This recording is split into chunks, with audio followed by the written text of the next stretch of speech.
Welcome, everybody, to the latest edition of Stars, Cells, and God. This is the show where we take a look at the discoveries that are happening at the frontiers of science and describe how these discoveries provide evidence for God's existence, God's character, and the reliability of scriptures. My name is Fazale Rana. I'm a biochemist and a Christian apologist, and I work for an organization called Reasons to Believe. This is the organization that sponsors this podcast.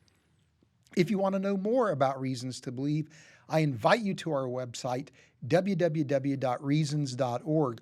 Also, you can follow us on social media, RTB_official.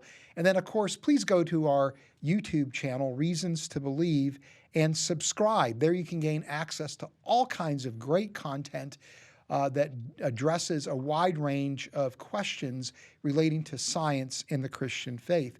And then also use the bell icon so that you can be informed when new episodes of Stars, Cells, and God drops. I'm joined in studio today by Dr. Tassos Lycurgo, and Dr. Lycurgo is here as a visiting scholar at Reasons to Believe. And today we're going to be talking about the laws of logic and how the laws of logic provide evidence for God's existence, and also what do they mean about who we are as human beings. Dr. Lycurgo is a trained philosopher, a lawyer. He's also a university professor. And so we're so grateful to have him here with us. Tassos, thank you for being here. My pleasure. Thank you for inviting me, for having me here. It's a privilege to be here to talk with you about such an important subject. Yeah, thank you. Before we get started, I think the audience might be curious about who you are. So maybe just give us a little bit of an introduction to yourself, some of your academic and professional accomplishments, and then also how you came to embrace the Christian faith. Yeah, I'm from Brazil. I lived there. You know, I became a Christian like 21 years ago. Okay. Used to be an atheist, right? As many of the apologists, they used to be atheists, right? Mm-hmm. And at that time, my wife was pregnant, and my son got healed. And so my wife got converted, and she began to go to a church, Baptist church over there. And then I started to go as well, but I wasn't a Christian at that time, right? So for some reason, one book came to my hands, Mere Christianity by C.S. Lewis. I was really impressed by the book, how profound it is, and the way he addresses the questions. And from that point on, I tried to study more. Got some different books by Hugh Ross, Bill Craig, Norman Geisler, and I was really impressed by this literature. So, and at that time, I was convinced, but I wasn't really a Christian, right? This is very interesting because you can come to a point where you think that Christianity is the truth, but you're not a Christian, right? Yeah. The mind doesn't convert you, right? But it cleans the obstacles between you and the gospel, right? And so my wife got pregnant again, and that time my daughter passed away. She died, and it was a very heavy time, and during that difficult situation, I had to make a decision. So I really gave my life to the Lord at that time. It's interesting because when I see that situation backwards nowadays, I really understand that the conversion is more than mere philosophically. It's not something only that's only in the intellect. It's more than that. It has an existential aspect. Mm-hmm. So from that point on, I became a Christian. Yeah. Now, tell us a little bit about some of your professional accomplishments, your academic background. because that's going to be very important as you begin to talk to us about the laws of logic, because I think you're somebody we should be paying attention to. Yeah, I went to, I undergraduate in philosophy, and then I went to Norway for a while. I studied there in the north of Norway during that time, and in Brazil. And then I went to England, got my master's there in analytical philosophy. And I did also a PhD in education and law. I'm a lawyer, right? Basically, that's the thing, right? I mean, in other little courses. Yeah. And you're a professor. What is the university that you're a professor? I'm a full professor at the Federal University of Rio Grande do Norte, is the name of the state. Yeah. Brazil has public universities all over. They are the largest and best universities in Brazil. The federal ones. I'm a professor, a lawyer, and I'm a pastor as well. Okay. Yeah. So you have a ministry. What is the name of your ministry? Yeah. Is Defensa Faith. In Portuguese is Defesa da Fé. Defensa Faith in English. It's the ministry. Yeah. The ministry, it was founded before the church. Actually, the church, we founded the church because there were some people that they were looking for a church where questions could be made. Yeah. So we started the church 9 years ago. Well, that's interesting. So this is a place where people can come in and you're encouraging the congregation to ask their difficult questions. Especially the kids. Yeah. When they get like 8, 9, 10 years old, it's very bad if you go to them and say, don't question, don't know. People, they used to do that in the past. Yeah. They used to go to kids and say, only you just have to have faith, right? Yeah. Don't question anything. That's not good. What you have to do is to make him an expert in the questions they are bringing, they are asking. So this is a game change experience, for them. Yeah. They can bring whatever question. When what the church has to do is to make these kids an very, very an expert in what he's asking. They are asking. Yeah. Wow, that's an exciting approach. Yeah. And it's really the heart of what we're about here at Reasons to Believe, is really paying attention to questions that people have, paying attention to objections that people raise, and then trying to sincerely and completely engage those questions. Yeah. And depending on your age, you're looking for different things. When you have 0 to 8 years old, 7, 8 years old, a little kid, these kids are more into the enchantment. They look everything and they get very excited about everything. So you have to give them everything that is good, that is beautiful, that is true. So beauty, goodness, and truth has to be the environment where they live. But when kids turn 9, 10, 11, so instead of the enchantment, they look for truth. So this is why it's so important that that phase, you give them the answers they need. Yeah. Well, one of the enduring questions, of course, is, how do we know that God exists, right? Yeah. And as a philosopher, you essentially depend upon the laws of logic, right? And even as a scientist, I depend upon the laws of logic. The scientific method is inherent in it, in its application, are the laws of logic, right? Yeah. That's indispensable to science itself, probably indispensable to the human experience. Yeah. So we were talking about the idea that the laws of logic actually can be utilized to make a case that there must indeed be a God that's responsible for the universe and the world that we live in. Yeah. The point is that if you really look at the situation, you can come up with the conclusion that the laws of logic are not contingent, they are necessary. Even if you can create other kind of logic, non-orthodox logics. Right.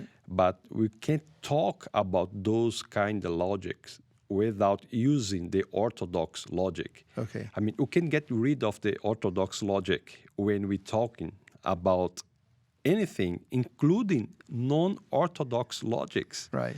So, and if you really think that it is necessary, it must come from a necessary being. Right. And the only necessary being that we, by definition, is God. So this is an idea, it's a very important idea, it's very powerful. I mean, we can't think in a different way. I mean, using a different logical system. We can create different systems of logic. Yeah. But when you talk about those systems, you can use the same orthodox logic. Okay. It seems to be necessary. Don't you think so? Yes. Yes. So let's this is a lot that is quite profound. So let's unpack this a little bit just to make sure those people that are watching this fully appreciate the thrust of the points that you're making. So when we talk about, first of all, something that's necessary and something that's contingent, what do those terms mean? How are you using those terms? Yeah. If something is necessary, it must exist in any possible world. Okay. That's the good definition of necessary being. Mm-hmm. It exists in any possible world. Okay. Contingent being is something that can exist in one possible world, but not in the other possible world. Yeah. Right. So you're making the point here then that the laws of logic are necessary. They're not contingent, right? That's the point that you're making. Now, when we talk about the laws of logic, and you use this term orthodox logic, what specifically are you referring to with regard to the laws of logic? Yeah, there are three principles of logic, like the identity, non-contradiction, and excluded middle. Okay. So if you obey these principles, you come up with an orthodox logic. Actually, you can obey those and get beyond what you call orthodox logic when you go to modal logic, different kind of logic that don't deny the three principles. Yeah. But what I'm saying is that we can't make sense of any conversation or thinking if we don't obey, respect the non-contradiction, for example. Right. So you said that it's the law of non-contradiction, the law of identity, yes, and the law of excluded middle. So the law of identity is A equals A, yeah. right? Yeah. And then the law of non-contradiction is something can't be A and not A. Yeah. Right. It has to be, it's either A or it's not A, but it can't be both.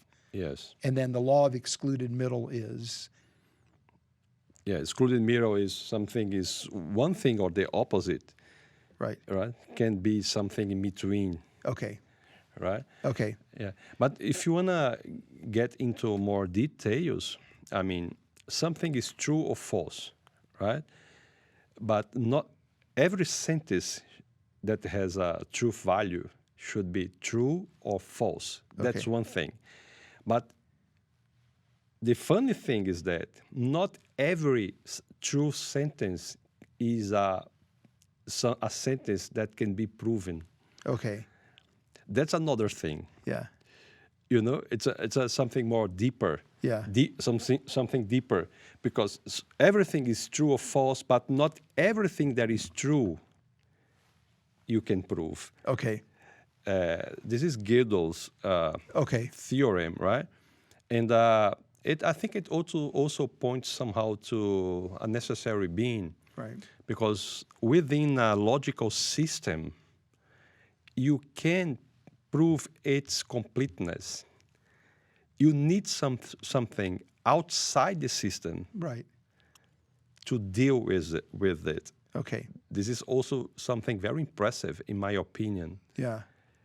Now, so in effect, are these two ideas distinct arguments for God's existence, or do you see them as intertwined in some way?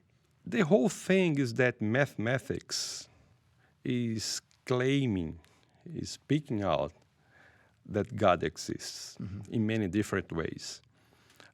If you go to the history of science, for example, Einstein did relativity. He tried to do the cosmological constant. Right.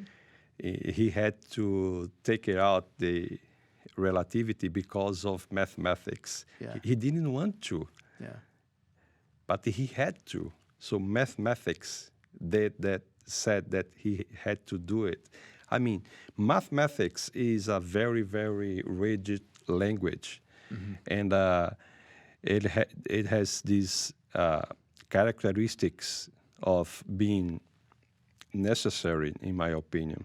We can't, as we were talking about, we can't create a different mathematics. We can, but we can't talk about those different mathematics in a different logic. Right. And the other thing is that in the theorem of Gödel, Gödel's theorem also has something to say here, because logic is not itself a being. It needs someone outside, something outside to prove its completeness. Right. So it also points to God. Yeah. So when you're making this argument and you're saying that the laws of logic, or let's say the laws of mathematics, are necessary, what's to keep somebody from concluding, well, that these are actually entities that are greater than God, right? That if God has to operate according to the laws of logic or according to the laws of mathematics, then why wouldn't we say that those are actually greater than God? So how would you respond to that? Yeah, there are many arguments to respond to that. The first one is that if something is greater than God, this thing is God. Right. Because God, by definition, is the thing that you can't conceive anything greater. Right. The being that you can't conceive anything greater than him, right? That's Anselm's argument. Right. And nowadays we have the same argument by Plantinga, Alvin Plantinga. This is Anselm's argument. And the other thing is that system of logic cannot be that great because of Gödel's theorem. That's what I'm saying.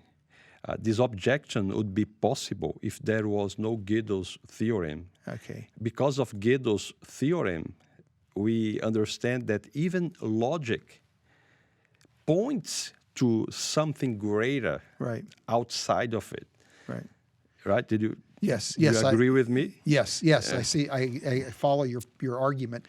And so, in a sense, then you would say the laws of mathematics, the laws of logic, even we would say the laws of morality, right, are endemic in God's character. So they really are flowing out of God's character. They're not, in a sense, greater than God. Yeah, that's true. I mean, we said, we can create another system of logical systems. There were some like. Right. There's a Brazilian mathematician that created a para-consistent logic. It's a logical system that accepts contradiction without being trivialized. In other words, it's a logical system that deals with contradiction and not being trivialized. It means that because in a normal logical system, if you get contradiction, everything can be said after that. Right. So he creates that system. It's a very powerful one. It has lots of applications for robots, for example. When a robot wants to cross a window, or a glass window, some sensors will tell the robot that there is an obstacle, and some sensors will tell the robot there is no obstacle. I see. So you have a contradiction, right? So how to deal with that? And the other thing is that also to law. Many years ago, I tried to do that to law, because in law you have lots of contradiction. You deal with contradictions. Even in the legal system, you get like different legal norms that contradict each other. So I try to do that. We can create those things, but we can talk about those things in a different way. That it makes no sense for us. More technically speaking, the meta logic has to be always orthodox. Right. So it's necessary. We cannot conceive. We can think about a place where you have like different laws of physics. I mean, the idea that today's laws of physics will be the same as tomorrow, or the laws of physics here in the States are the same ones that are in Brazil. You can prove that, right? I mean, they are contingent. Yeah. But logic is not like that. They have to be the same. Right. So we were chatting yesterday, and you were saying that, by some interpretations, when people think about the new creation, they see it as a place where there are very different laws of nature than here. And your point was, but that may be true. And that, again, that speaks to the contingent nature of the laws of nature. Yeah. But that the laws of logic would have to be, in effect, the same. Yeah. For what we know, we can't make sense of any other kind of logic. You can create those systems, but you can talk about those with a different logical system. Right. It's really impressive. Yeah. And the other thing, another thing that is interesting, it's very impressive how we understand that. I mean, how we human beings can understand these difficult logical systems. This is not something that evolution would prove, right? It's if you are very, very rational about this, you really come up with the idea that it is a miracle. I mean, it seems that we were created in God's image, and therefore we can do such things that any other animals can do, right? Any animals can do that. But we understand like these different logical systems. It's something that is impressive. Yeah, and because I've done quite a bit of work on the whole question of how can we show that human beings are exceptional. And, I think the science is increasingly indicating that we really stand apart from all other creatures. Other animals are capable of communicating, but we communicate utilizing symbols, and that we can combine and recombine those symbols to create these narratives. We can then do time travel, mental time travel, where we can anticipate the future and think through alternate scenarios that could take place in the future. We understand cause and effect relationships, so we can begin to project what happens if we do this, what happens if we do that. And that leads to an ability to solve problems that's very different than how animals are solving problems through associative learning, right? But we can also then go back into the past and, in a sense, reconstruct alternate moments that we're in. Yes. If we did something different or something else happened differently. So that's an incredibly impressive aspect of our nature. And animals are not doing. Yeah, I would just add to that, saying that we can do things to solve problems, difficult problems, but we do wonderful things that don't solve anything. Yeah. We do poetry, we do literature, right? Like symphonies. Yeah. I mean, it's a... Well, what's interesting about this idea of human exceptionalism in communicating through, in a sense, language and music and art, which are manifestations of symbolism and this ability to combine and recombine symbols. One anthropologist was arguing that, in effect, most of what we communicate as humans is actually not true, right? These are alternate scenarios, these are models for what we think is happening, but they are not necessarily true communications. That much of what we communicate are falsehoods, which is a very interesting argument. And the more you think about what we are saying when we talk as humans, even a scientific theory is really it's not necessarily true. It's just a model that we've constructed, right? And his argument as well, but with animals, animal communication has to be true because their survivability depends upon it, right? But because we create these narratives that are not true, this allows us to have a capacity for aesthetics, right? We have this sense of beauty. We desire to create beauty. We appreciate beauty. But now when we think about this, that these features that cause us to stand apart, when we talk about logic, on top of that, our capacity to understand logic and to then use logic as a way to constrain these narratives.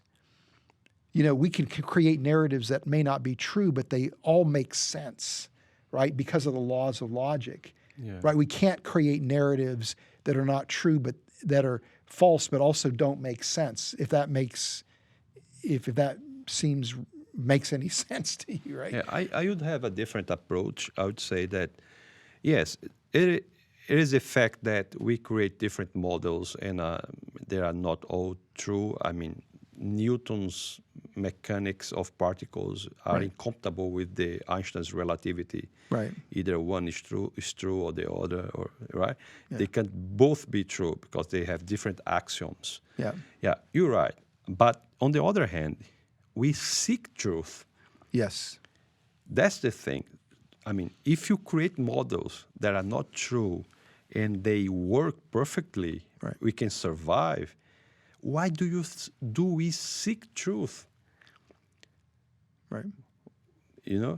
So this is something that points also to an ultimate source. And in my opinion, from God's perspective, truth, beauty, and goodness are inseparable. I'm saying that when God creates the oceans, he looks at the oceans and he says, this is good. He does say this is beautiful, right? Because what is good is beautiful and is true. So God, the Hebrew word that's translated as good in Genesis 1, tov, it actually can be translated as beauty. Yes. Yeah. Yeah. So that's the thing. We are truth seekers. Yeah. And as you said, seeking truth is not something necessary for the survival. Right. But we do. This is something that enchants us. Right. In mathematics, the concept of beauty is very present. Yeah. Right. Simplicity is beautiful. In logic, if you try to demonstrate something, if you do that in 17 lines, and a friend of yours do it in 15 lines, you destroy it. Yeah. Your demonstration is really ugly, right? Yeah. If someone else do the same demonstration, same proof in lesser lines that you did something really ugly. That's the way we talk. Yeah. Say, oh, man, your proof is beautiful. Yeah. That's impressive. Yeah. Yeah. That's impressive. The aesthetical element, the axiological element, and the metaphysical element are inseparable from God's perspective. Yeah. It elevates our soul. Yeah. Right? Yeah. It connects us to the source, which is God. Yeah. Yeah. Yeah. I mean, it is interesting because, again, to maybe revisit the point, when I was discussing the idea that a lot of what we communicate ultimately isn't true, this is, in a sense, the basis for fictional narratives, for poetry. I mean, it's not to say that there's not truth in the narrative, but the narrative itself isn't necessarily true, right? But your point about we're truth seekers is a very powerful point because from an evolutionary perspective, there's no value in pursuing aesthetics. There's no value in even pursuing truth. There's no reason we need the laws of logic. We just need to be able to survive, to establish associations with behaviors and rewards and behaviors and punishments, and that's going to lead to survivability. So the fact that as humans we seem to stand apart in our capacity to utilize language and communicate through music and art separates us, but there's even something deeper going on with respect to our pursuit of truth and our capacity to employ the laws of logic or even the laws of mathematics, right? It's important that animals know the difference between more and less, but, do they need to know mathematical relationships in order to survive, right? Do we need to know mathematical relationships? Yeah, surely you don't need it to survive, right? Yeah. This is something bigger involved. Right. Yeah. Now, what other arguments could we make for God's existence that rely on this distinction between something that's necessary and something that's contingent? We talked about logic. We talked about mathematics. Yeah. What morality would fall in that category, right? Morality, you have aesthetical argument as well, and the ontological argument. The ontological argument is very powerful. We don't pay attention very much to it because maybe it's more difficult to. Well, if I'm going to be truthfully honest, I don't know that I fully apprehend the ontological argument. So I mean, unpack it for me. No, I mean, Anselm, he said that God is the greater being conceivable, right? So this being, if he doesn't exist, he's not the greater being conceivable, because this being existing is greater than him not existing. I mean, did you get it? I mean, God is the greater being conceivable, so it must exist. Because if it didn't exist, he wouldn't be the greater being conceivable. It's powerful. Yeah. I mean, by definition, you can't think anything greater than God. Right. If something doesn't exist, necessarily you have something greater than this being that doesn't exist, which is that same being existing, right? I mean, the existence of a being makes him greater. Yeah. So the greater being conceivable must necessarily exist. Yeah. That's the argument, Anselm argument. I think it's powerful. Yeah. I mean, in other words, this being is necessary. It's the same thing, right? Yeah. We started our conversation, I think, saying this, right? So this being must exist. This being must exist. He is necessary. Yeah. And the other thing is that if you think, if a being is necessary, it means that any evidence for him, even if it's evidence for his possibility, means that he exists.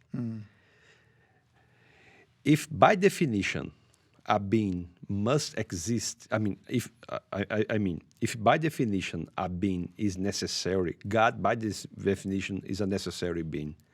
So in our world here, possible world we live in, if you have very weak argument for maybe God exists, for the possibility of the existence of God, it means that God exists. Is a principle that we use in the modal logic. A necessary being exists even if you can prove that he's possible. If a being is necessary and you can prove that he's possible, it means that he must exist. Yes.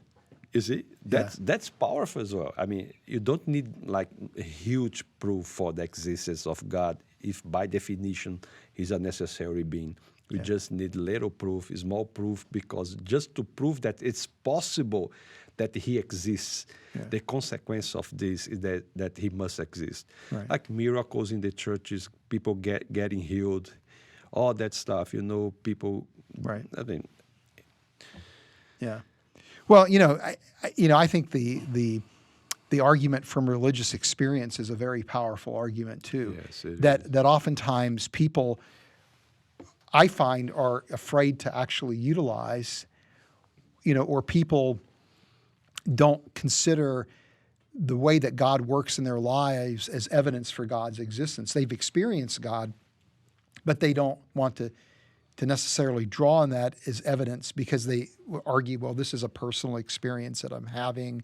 Maybe there's, something that's emotional about the experience I have with God. But the fact that you have people that are reliable, that are trustworthy, that are in their right mind, that consistently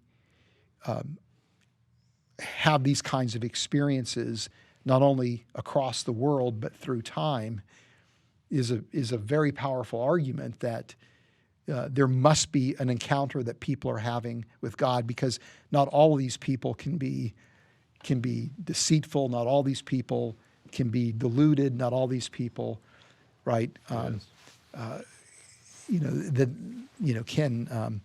Can somehow be mentally ill or mistaken, right?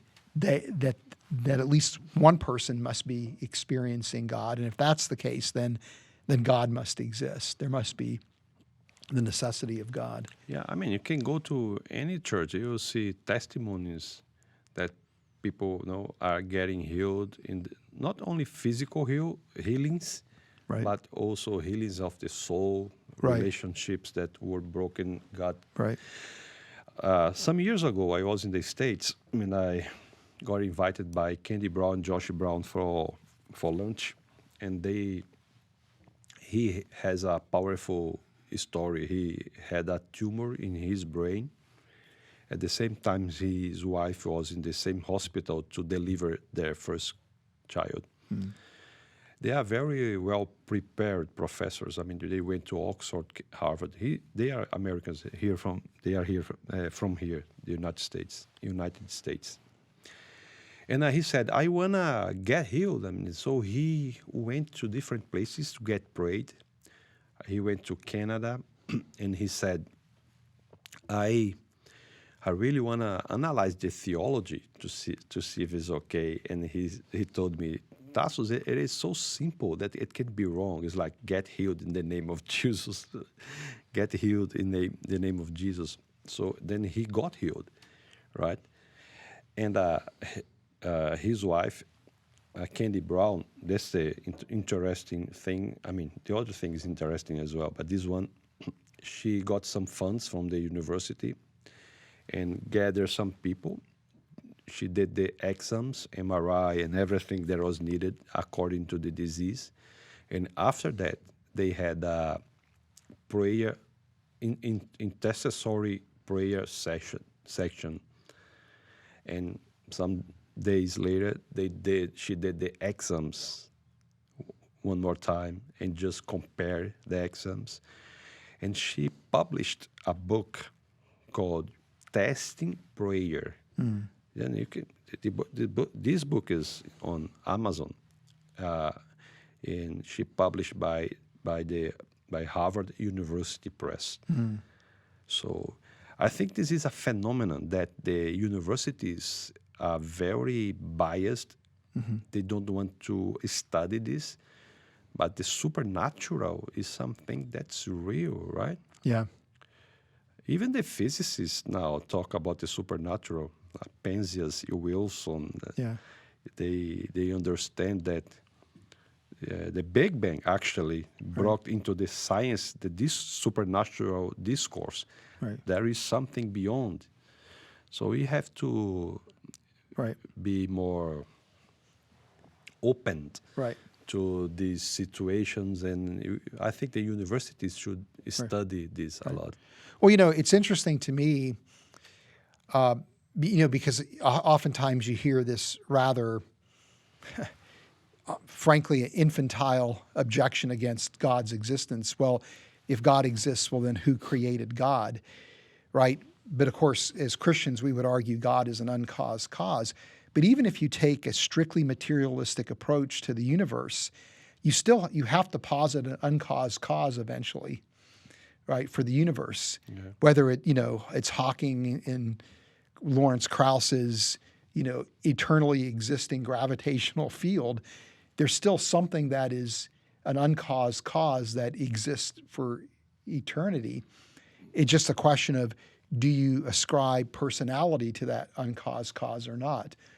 But so even somebody that is a strict materialist can't escape this idea of there being this entity that has always eternally existed. Yeah. Yeah, this question, if God created the universe, who created God, right? It's a linguistic error, actually. Yeah.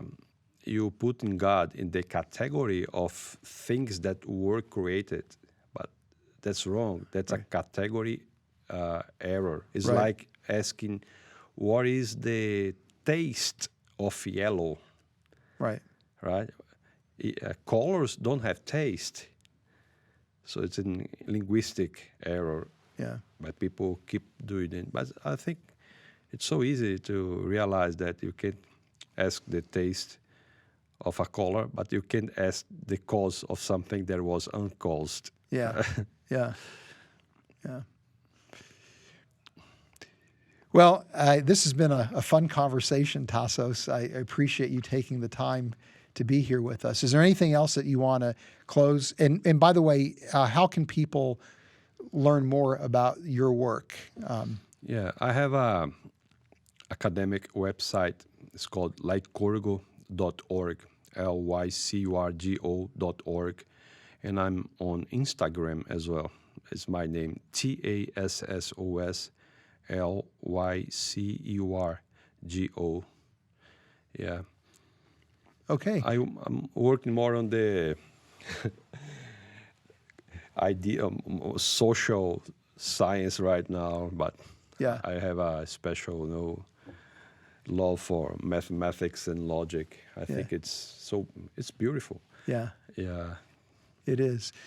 All right. Well, thank you again. I appreciate for and thank you for watching this episode of Star Cells and God. Remember to like this video, to go to our YouTube channel and subscribe to Reasons to Believe, and then also use the notification button so you are alerted when the next episode of Star Cells and God drops. Love to have your comments in the video feed. We want to know what you think about the idea of logic pointing to the reality of God's existence. And remember to follow us on social media, RTB_official. And then last but not least, keep in mind that the more we know about science, the more that we have reasons to believe.